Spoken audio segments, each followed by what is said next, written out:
nabanggit nyo rin, kahit na natanggal yung mga guns niya, no?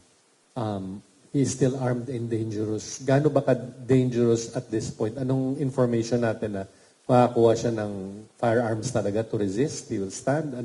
Kasi ayaw niya magpakita no? So that parang shows na his intent. We have to assume na delikado siya. Tandaan mo yung taon to, may niti ng ulo nito. Minsan sa isang sabungan, congressman, sinampal niya dahil hindi sila nagkasundo. In broad daylight yan, sa harap ng lahat ng tao, may sinampal yan sa gitna ng sabungan. He has violent tendencies. Ang pagkuha ng baril ay sa ganong karaming pera, madali para sa kanya yan. At madali siya kumuha ng mga security na bibili niya ang kanyang loyalty. Pero may hangganan yan. May pamilya rin yung mga yan May pamilya rin yung mga bodyguard niya.